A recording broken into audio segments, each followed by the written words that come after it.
Hello, everyone. Welcome, welcome, welcome. Tonight, I have amazing information for you. Our guest tonight is Richard Kellner, the founder of Polycystic Kidney Disease Outreach Foundation. Richard is here to discuss pre-implantation genetic testing, better known as capital PGT-M, and in vitro fertilization, capital IVF, so parents don't pass PKD to future generations. And we're looking at this as a possible way to end PKD. So this is an important broadcast. Be sure you share it around. And also, just so you know, in my Facebook, on my Facebook page, the broadcast is pinned to the top of the page. In the comments is all kinds of information about Richard, the group, the Polycystic Kidney Disease Outreach Group, the scientific information about all the things we're going to discuss tonight. So be sure you check that out if you want to drill down a little bit on that information. Okay, back to the introduction. Richard was married to Joe Kellner in 1990, and they had two beautiful children. His wife, Jo, was diagnosed with polycystic kidney disease as a teenager. When they visited the doctor at that time, they were told, quote, nothing to do but wait until her kidneys failed, unquote. Jo's kidneys eventually failed, and in 2014, Richard was found to be a match and donated a kidney to her. This was a preemptive kidney transplant. It was discovered that Jo had passed her PKD along to both her children, and some of her family members had also been diagnosed with PKD. Richard and his family learned that there are ways to slow the progression of PKD and to prevent it from being passed down to future generations. His children follow a protocol of medication, diet, and lifestyle changes to help slow the progression of the disease. Unfortunately, Jo passed away in 2021. It became a passion of Richard's to help others, to allow Jo's legacy of warmth, strength, and generosity to live on. Quote, we knew we had to do something to help other families who are suffering from PKD, unquote. It then became Richard's goal, Richard's obsession really, to give others access to information and solutions to fight this disease.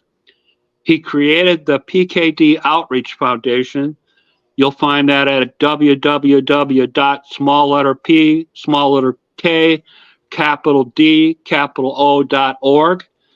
to spread awareness and education, quote, especially to the parents of 20 and 30-year-olds to know that there are options for their children. I want them to know there are ways to manage the disease, and especially that there is a way to eliminate it in the next generation. We don't want children to be born with this disease, unquote.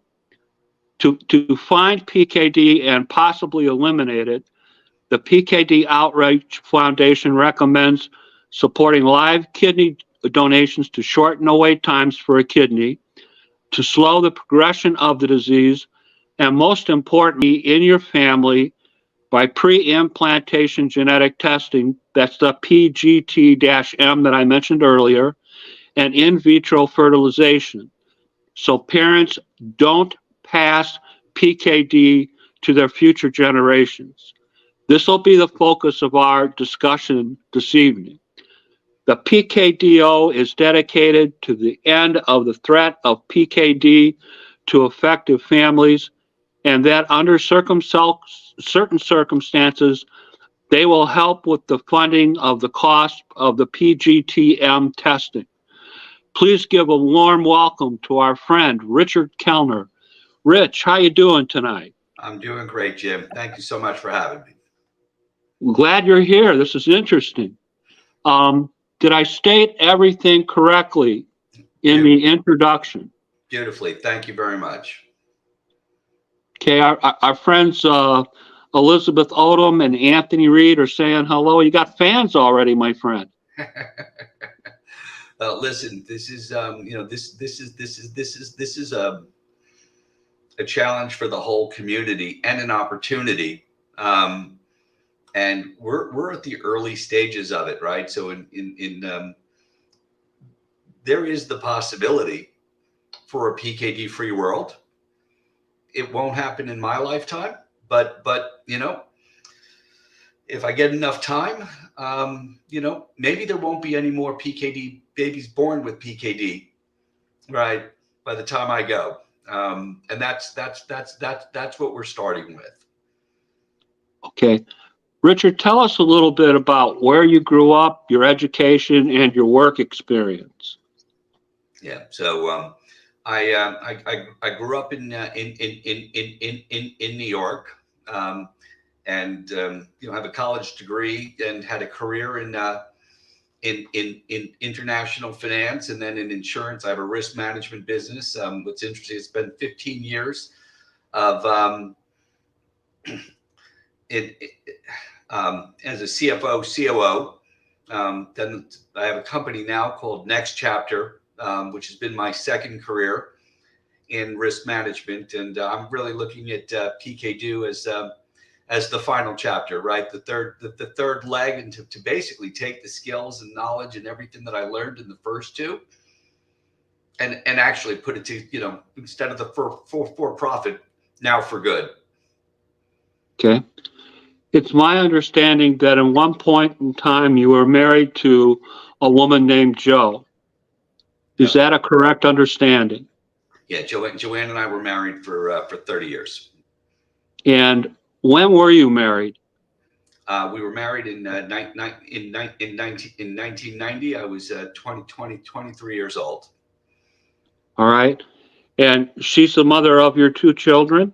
Yes. It's my understanding they also have ADPKD. Is that correct? That's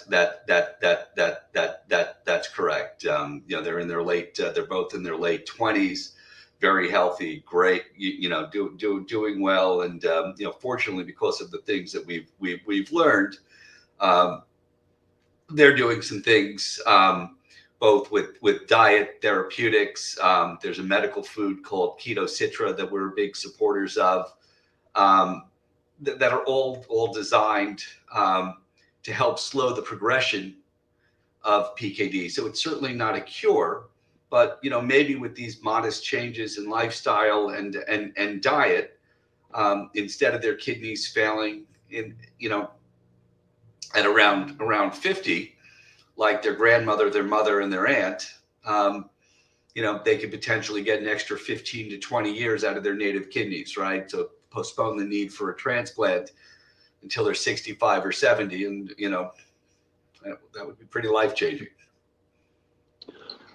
I also understand that Jo was diagnosed with polycystic kidney disease. Approximately when did that occur? So that was before I knew her. Her mother had already had a failed kidney transplant, was on dialysis. So I met Jo when I was 20, and she had already been diagnosed. So I knew about Jo's PKD. Long. Probably within the first month after we got to know each other. Okay. Do you know the circumstances that led to her seeking a diagnosis? How did that come about? You know what? I don't recall. Okay. I understand that after Jo was diagnosed and you went to visit with her physician with her, you were told, quote, there was nothing to do but wait until her kidneys failed, unquote. What was your reaction to that? My reaction to that was, okay, this is the deal. I learned about, again, I'm 23 years old. I knew, at 23 years old, getting married, I knew one day I would donate a kidney. And I think I had a little bit of the naive view of, at some point her kidneys will fail. I'll donate a kidney. And, we'll go. It'll be happily ever after. And listen, the kidney transplant was a blessing. And we didn't get as good a shake out of it as we would have liked. But it's a kidney transplant and living with the the anti-rejection meds and everything else and the immune suppression, is not a nothing.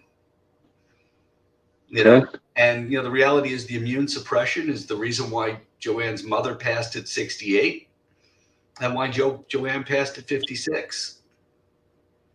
Okay, I understand that in 2014 you donated a kidney to Joe. Please tell us, how did you learn that you were a match for Josephine? It was so one, I always kind of envisioned I wouldn't be a match and that we would just do a swap, right? So, once Joe's creatinine got to a certain level, it was time to get tested. And I knew I was going to donate. Unfortunately, at the time, I was 50 pounds overweight and hypertensive and with pre-diabetic. I knew I was a little overweight. I didn't realize that I had a blood pressure issue, and I didn't realize I was pre-diabetic. And so I remember the doctors coming in and telling me, "Hey, good news, bad news. Good news is you're a match. Bad news is they're not going to take your kidney." So I lost 50 pounds in 90 days. Wow. Yeah. I got a great dietitian, great trainer, and it became job number one. Okay. What transplant center was this? New York Presbyterian, Columbia.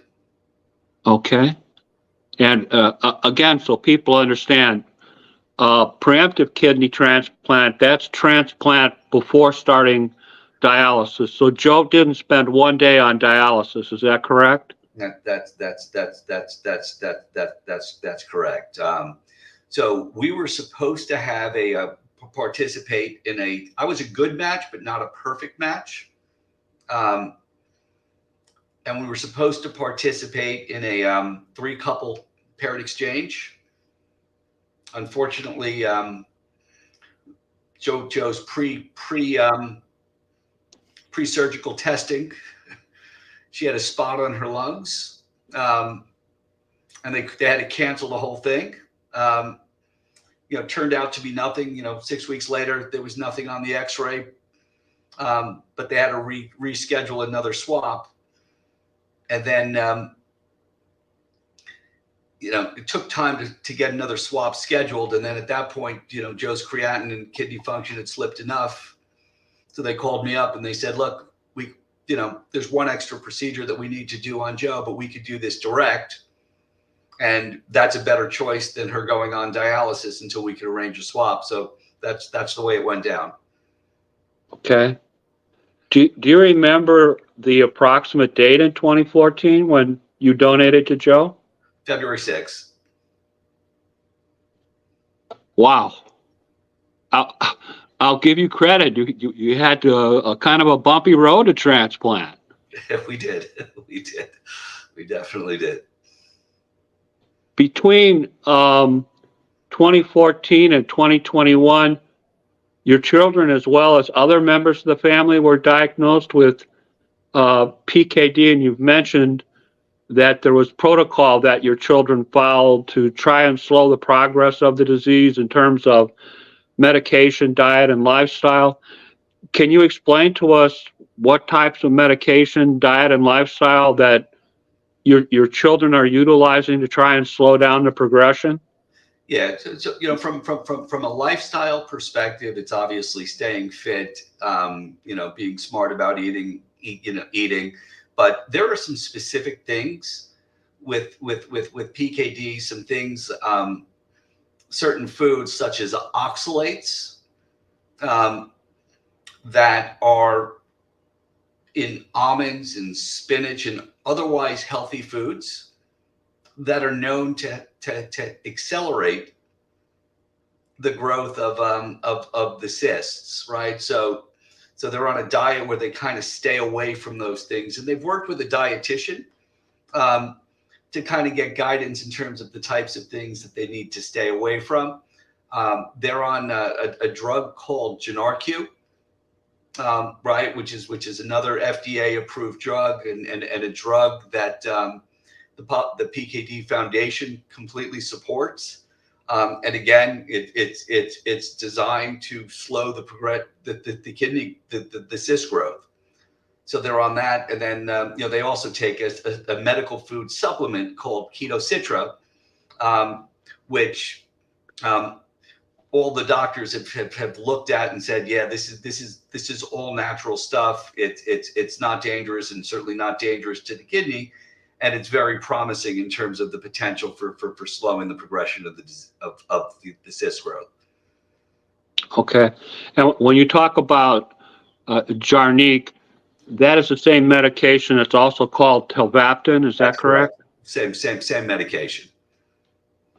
Have your children taken any steps to prevent the passage of PKD to the next generation? My grandchildren will not have this disease. Neither of them are ready to have children, but they are both aware of pre-implantation genetic testing. And it's funny, when I first told them about this, it was probably a couple of months after their mother passed, where I put this in front of them, and I said, guys, hey, listen, with in vitro, rather than but with in vitro and with this pre-implantation genetic testing, we could be done with this. Their original reaction is like, Dad, I don't really want to hear about this from you. Like, ugh. And then 3 weeks later, a couple of weeks later, they both came back to us and said, Dad, how could we not? How listen, in vitro is not a nothing, right? It takes a bit of a commitment. It's physically demanding on the women, little bit emotional, challenging, but we continue to work with family after family after family. And once they understand what's involved with in vitro and already having a family history and understanding the pain that goes into, this disease, they're sitting there and going like, how can I not? Okay. And I noticed that this is the same protocol that you recommend on your website, www.pkdo.org. Is that correct? That's correct. And if you go to pkdo.org/babies, it specifically gets to the part of our website where we provide some high level guidance on how this procedure works. And I'm happy to talk people through that if you'd like. Okay. Our friend Nancy Hughes is asking a question. Is PGT-M expensive? What can I do if healthcare won't cover it? Can you talk a little bit about what your foundation does about costs? Yeah, absolutely. So obviously, in vitro plus the pre-implantation testing probably costs, $25,000 to $30,000. In many cases, insurance will cover both the in vitro and the pre-implantation genetic testing, but in many cases it doesn't, right? So and certain states are more progressive than others in terms of mandating it. So the first thing to do is to look into whether your insurance will cover the IVF and the PGT. And if insurance doesn't cover it and you have a need and you can't afford it, we have different programs. One that's already in place, right? The 100 PKD Free Babies Initiative that will cover the cost up to $3,000 for the PGT testing of the embryos. And we're working with other on another program that hopefully will be coming soon to help subsidize the cost of the IVF. And we're working with a couple of really special IVF center partners where they're going to discount the services to people that are participating in our programs. We're going to kick in some money and potentially get this get this solution in the reach of most people financially. Okay. I understand, unfortunately, that Joe passed away in 2021. What was the exact date of her passing? January 21. Okay. And I'm sorry. It was February 8th. That's 21's her birth. January 21's her birthday. It was February 8th. So. Okay. Well, you're one of the husbands that don't forget your wife's birthday. That's pretty cool. We launched PKD on her birthday. So that's our new anniversary. Okay.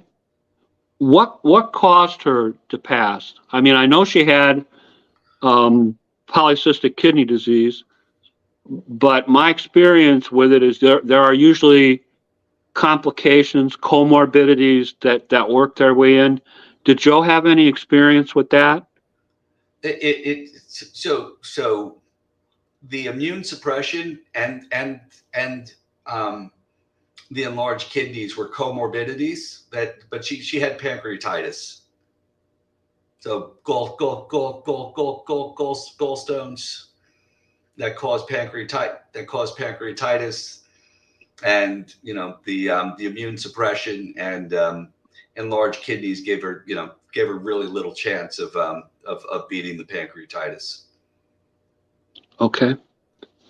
I understand that at least part of the reason why you started the PKD Outreach Foundation as a not-for-profit was to honor your wife, because Joe was such a warm, strong, and generous person, and you were trying to help other families who are suffering from PKD. Just to make sure we have the date straight, when was the foundation created?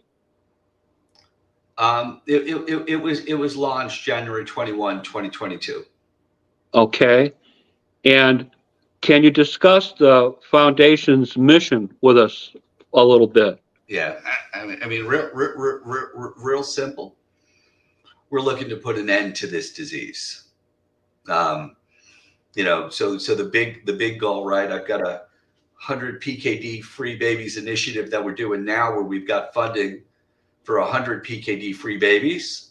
But ultimately, the goal of the foundation is no more babies with PKD, right? We want to make sure that the medical community, right? So we're going to start with patient activism, but with getting the patients to ask their doctors about this. But ultimately, we want to get to the point where the OBGYNs and the nephrologists are telling their patients, you need to look into this. You've got PKD, right? If you're thinking about a family, right, please talk to a genetic counselor or fertility center. Your children don't have to have this disease.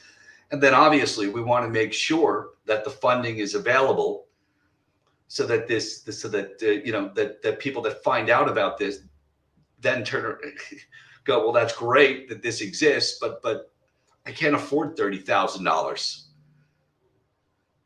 So it's a two-tiered approach, right? We got to make sure that the awareness is there so that people are asking for it. And then we got to make sure that the funding is there to make sure that they do it. And this is good money for the insurance companies, right? I mean, Jim, what the medical expenses are associated with kidney failure, right? With dialysis and transplants and medications. It is $1 million plus expense that could be eliminated with a $30,000 expenditure, right? Okay. With a lot of certainty, right? Well, believe me, I understand the expenses, Richard, because either I or some form of insurance has been paying for them over the years. And when I used to see those $100,000 bills from my dialysis I was on dialysis for 4 years for a month's worth of dialysis. They used to have to help me up off the floor. So I do understand the expenses. I saw on your website, and you mentioned this with your children, that there are 4 methods the foundation uses and promotes to create awareness and let parents know there are ways to help their children, to stop the spread of the disease, and to slow the progress. So I'd like to discuss each of those individually with you. Let's talk about the first one, supporting live kidney donations. Why is that important? Well, listen, you know what? Again, when we started the foundation, the ultimate goal is to end the disease, but this is a multi-generational challenge, right? You've got my contemporaries, your contemporaries, right? We're dealing with kidney failure, right? We've got an immediate need, right? We've got loved ones, that are on dialysis and are waiting 7+ years for a kidney, and many wasting away and potentially passing before that deceased donor comes, and for that matter, a live kidney donation is a better outcome, and I am a believer that there's more to There are plenty of foundations that are working on trying to increase the amount of deceased donor kidneys, and cut the list that way. And there's been a lot of effort and a lot of work on it, and it doesn't seem to be putting a dent in the list. I am a believer that we're all born with an extra kidney. And that there are many people that want to help other people. And it's not for everyone, but there are plenty of people out there when they're made aware of the opportunity to save a life, change a life, and really understand the medical procedure and the risk associated with donating a kidney, that they will altruistically donate. There's an organization I work with in New York called Renewal. They work in a very small community in New York, the Orthodox Jewish community, and they pre-COVID, they were responsible for almost 200 in their small community, responsible for almost 200 altruistic donors per year. So, if you're in that community in New York, you're not waiting for a deceased donor. Renewal's typically finding you one. And their methods are, and again, I've gotten to know the founder really well. It's not about religion, it's about community. And the methods can be spread to other communities if they embrace it. So we have 2 pilot programs that are very, very below the radar, but we're working in 2 different communities to bring those same methods into those communities. We don't really talk about where it is and what it is and stuff like that, because the resources are limited and we're only able to help a handful of people right now. But we in 2023 we've had more than a handful of successful transplants, and those programs are thriving, and then they'll grow, and then again it'll spread. But that's a long-term project. But again, we were able to get medical centers in other communities to embrace the methods, try it, and those initiatives kind of have a life of their own now, and we just provide. We kind of seeded it, got the idea off the ground, and now provide some funding for it. But we're optimistic in the next several years that's going to become more and more available. And that's not just for people with PKD. That's for anybody in need of a kidney. Okay. As I understand it, this method, there's a better quality of life and a longer transplant life. As you mentioned, you're partnering with other centers. There's more of an emphasis on paired exchange, the swap you mentioned earlier. Yep. You're decreasing the wait time by 50%. You're trying to increase living kidney donations from 200 a year to 200,000 Well, to a 20, year. Yeah. I mean, look, our goal is, right, if Renewal is able to do this, able to get 200 transplants done a year in their community, right? If we could replicate that in 100 different communities, right? Replicate that success in 100 different communities, that's 20,000 transplants a year, 20,000 additional transplants a year against a wait list of 107,000. That wait list for everyone's going to get a lot shorter. Right. But again, that is a huge undertaking, right? But again, Renewal's been successful in doing it. The methods work. And so we'd love to see that replicated in another 100 communities around the country. Okay. Please talk to us about slowing the progression of the disease, medication, lifestyle changes, diet, that type of thing. Can you tell us the kind of things that you're recommending or that you're actually doing on your website? Yeah. So again, this is really just an awareness campaign for us. And we're supporting others such as Santa Barbara Nutrients that make Keto Citra, who are really doing a lot to create awareness of these solutions. So again, it's diet. The things that I discussed with my kids. Those, just to be clear, we did our research. We came up with this. My kids didn't know about this until we formed PKD. We formed our committee. We learned these things, and then we put it out on site. What I will tell you is, and I think the leading place for this, the PKD Foundation, all right, one of the great initiatives that they've done is they've started a Center of Excellence initiative, and they now have almost 50 centers around the country where you have a PKD Center of Excellence, because one of the problems is the care, the PKD care. A general nephrologist doesn't really specialize or know a lot about early stage PKD and how to treat it, right?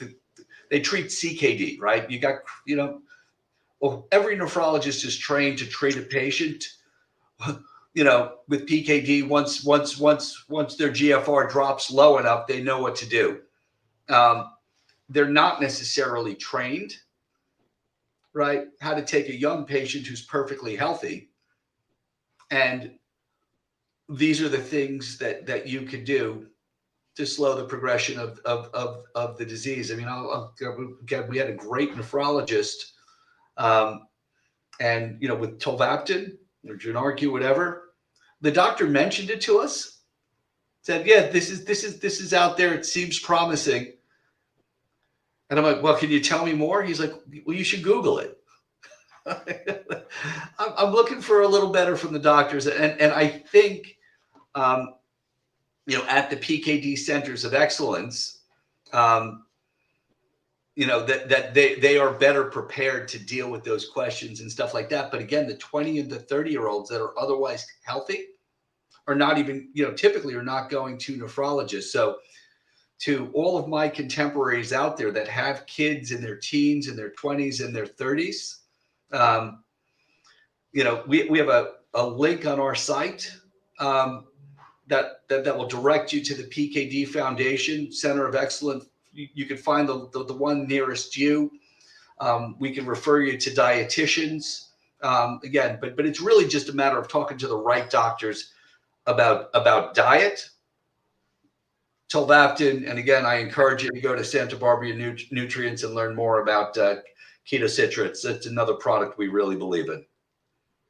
Okay. Just to recap, when we're talking about diet, we're urging our patients to stay hydrated, stay on a low protein, low salt diet. We're limiting sugar and oxalates. We're following a ketogenic diet, plant-based diet, the medical food, keto citra. Lifestyle, we're talking about hydration, exercises, and the right pain medication, which I'm assuming is Tylenol. The other kinds of medication are not the kind of medication recommended for PKD patients. And of course, you've mentioned the approved medication to slow down the development of cysts and the spread of bad tissue on your kidneys, tolvaptan or Jarnique. Am I stating those things correctly? Yeah, absolutely. Just one point I'll make about the diet, Jim. You don't necessarily have to do all of the things, right? The more of them that you do, right, the cumulative effect is greater, but not everything is going to fit everyone's lifestyles. But if you start taking, if you do half the things, right? So, a keto diet is definitely great, but a keto diet's not for everyone, right? So, and if you're doing a keto diet, you don't need the keto citra, right? The keto citra kind of emulates the body. It kind of creates some of the same effect in the body as a keto diet, right? That's what my kids are doing because the keto diet was just too restrictive for them. But they are they're good about their hydration. They're taking their GnRQ, and they're staying away from oxalates. Okay. Let's talk about the big ticket item for the night. Let's talk about ending PKD in your family. It's my understanding that the goal is to reduce the risk of PKD from being passed down to future generations. And we're talking about AD-PKD now from 50% to 0%. The recessive gene, we're talking about reducing from 25% to 0%. Can you take us through step by step and explain? And this is an older theory, by the way, right? This is not something medically new. Can you take us through step by step and explain how this works? Yeah. And Jim, that was a great point. Let me just hit around this. This is not new. This has been around for 25 years. And if you go to a fertility clinic for fertility reasons, they're going to tell you about this. Right. And they're going to say, they take a family history and they're going to say, hey, by the way, we could test your embryos for these genetic conditions that are in your family history and not implant the embryos that have this. This has been around for 25 years. And, the biggest thing that it's being used for preemptively now is the BRCA gene. Right. So if you go to an OBGYN, you're doing family planning and the OBGYN knows you're thinking about having kids. They do a family history and he's going to tell you, oh, you've got the BRCA gene. You should look into this to make sure you don't pass it down to your children. During the same family history, they'll find out about your PKD. They'll ask about it. Maybe you haven't been tested, you haven't, but if you know it's in the family, right?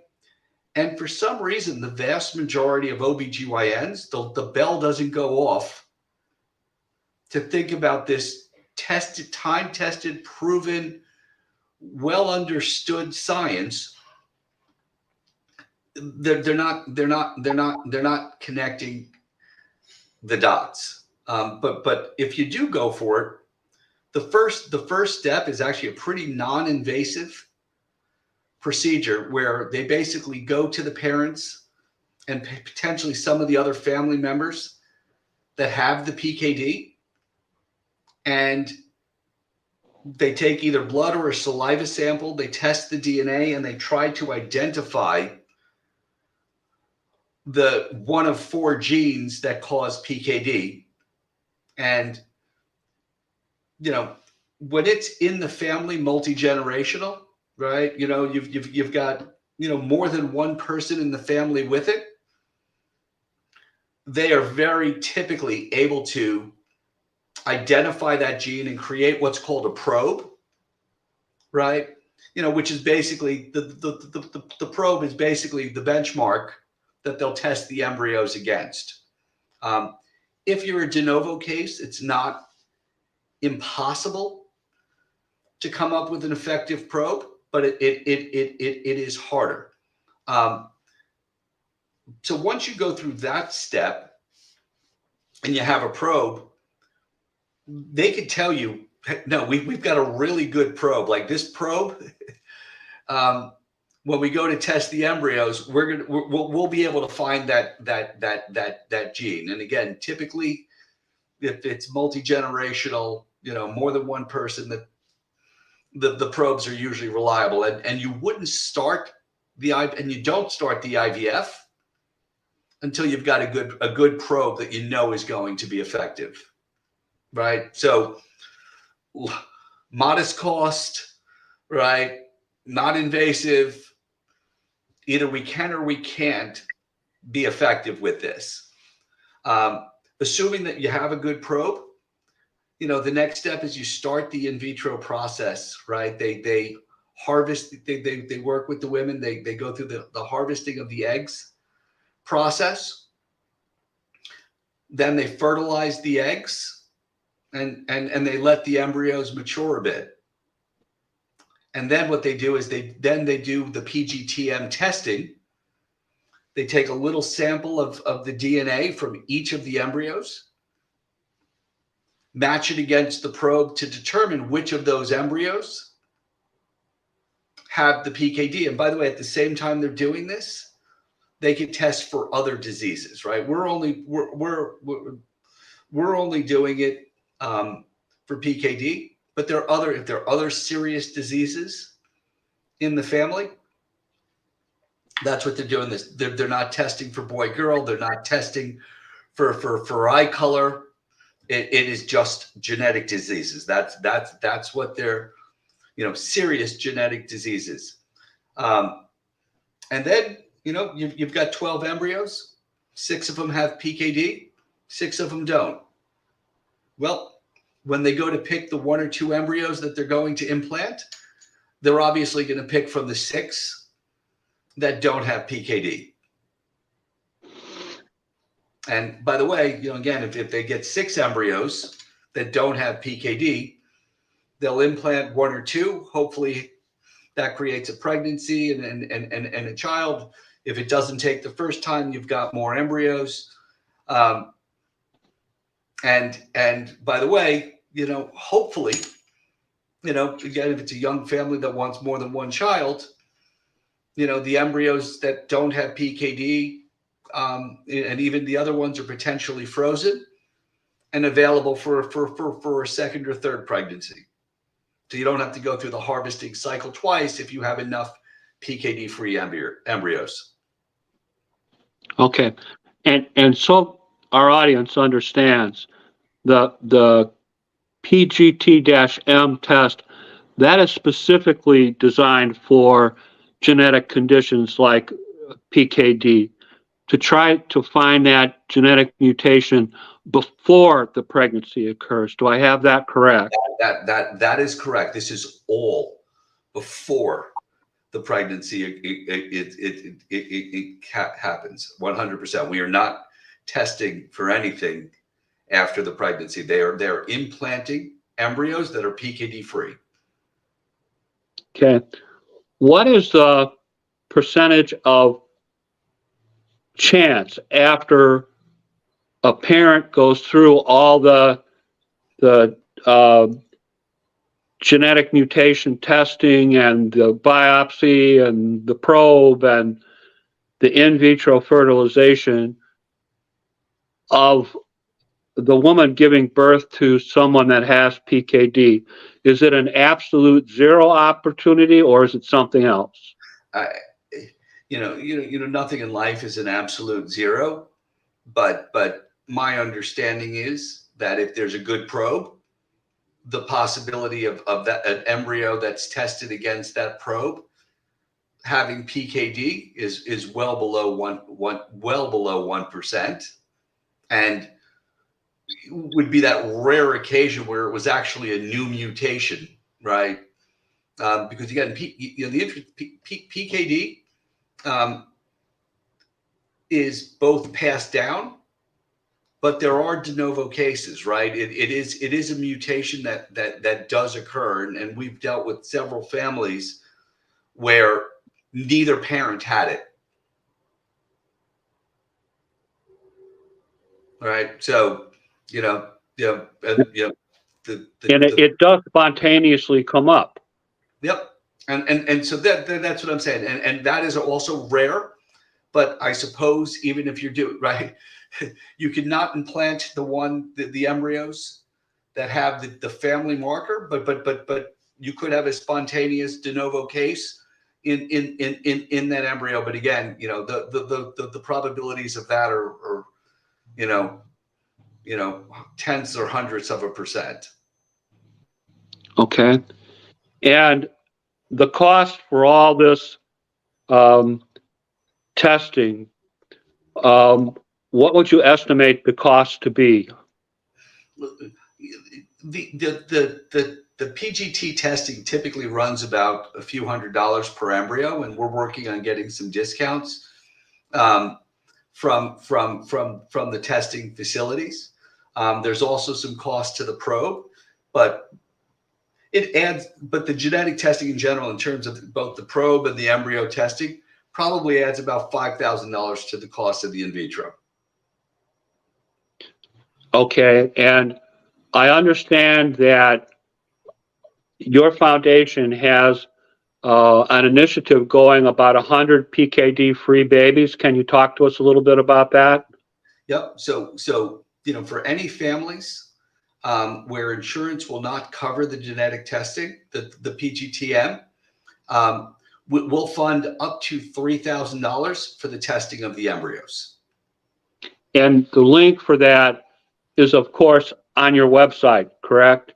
That's correct. It's pkdo.org/babies, right? What's right there. What we're looking at on the screen. Okay.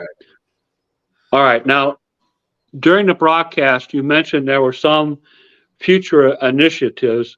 What I want to talk to you about is the ones that we can discuss, because I know there's always things in the works, and you don't want to spill the beans too soon and that sort of thing. But the things that we can talk about, tell us, what kinds of future initiatives does the PKDO have coming up in the near future that people might be able to take advantage of someday? Yep. So we want to be able to help more families, right? So having the funding for the genetic testing has definitely helped a few families, right? But there are other families out there that are now aware of this. They want to have PKD free children. Their insurance doesn't cost the IVF. It doesn't cover the IVF. It doesn't cover the genetic testing. And they're looking at a $30,000 cost, which is just insurmountable, right? And we've helped a few that have, families going into debt in order to have PKD free children, and some people can't even borrow the $30,000. So we are trying to find a way where we raise money for a grant to cover a portion of the IVF. That grant is then matched by partner in vitro clinics, right? So again, our goal is we come up with $10,000 for the IVF and PGT instead of just the $3,000. Have partner IVF centers that will discount $10,000, and And then the cost to the families goes from $30,000 to $10,000, which becomes much more in reach, right? Now all of a sudden, you're doing a GoFundMe in your community, and maybe you raise 5,000, right? So, you're not even going to try to do it for 30,000, but if it's 10,000 and you could raise 5,000 through a GoFundMe through your friends, and now all of a sudden it's putting 5,000 on the credit card to have a PKD free child. That becomes a lot more accessible to a lot more people than 30 grand, where you just walk away. Okay. This method of having PKD free babies, this sounds to me like this could possibly lead to the end of polycystic kidney disease as we know it. That's the dream. Can you explain why this has been around a long time? Why has this not been more emphasized? Why don't people seem to know about this? What's happened? Yeah, you know what, Jim?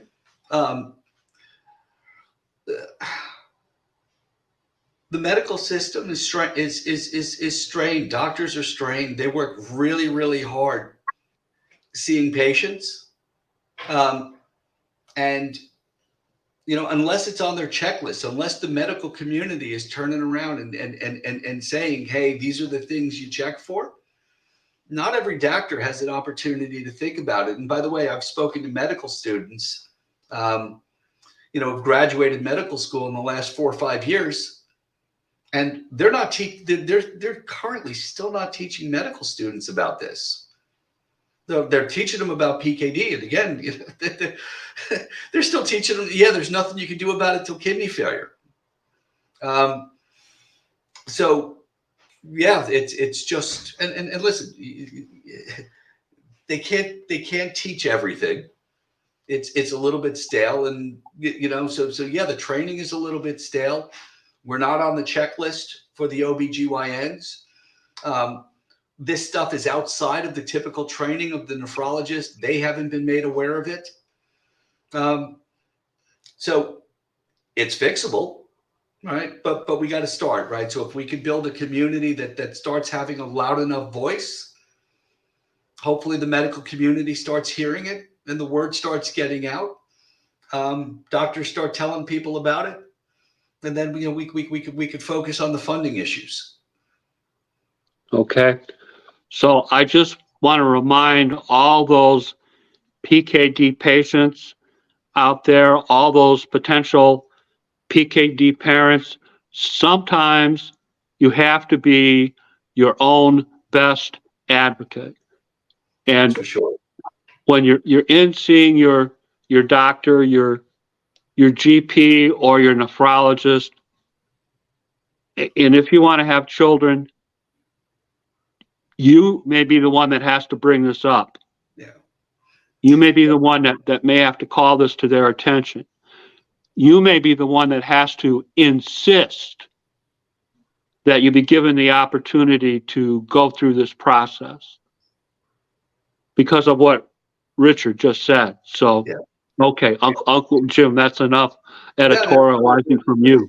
Jim, that's a great point, because that's really, we were about patient activism, right? So we're not suggesting that anybody just look at our website and go do this stuff, but take these ideas to your doctors and talk to them. And by the way, if your doctors respond to you and don't think that this stuff is real, right? Come to us. And we'll help you find doctors that know about this, because again, this is all science and not new science. It's been around, but just unfortunately, not every doctor knows about it. What did you say?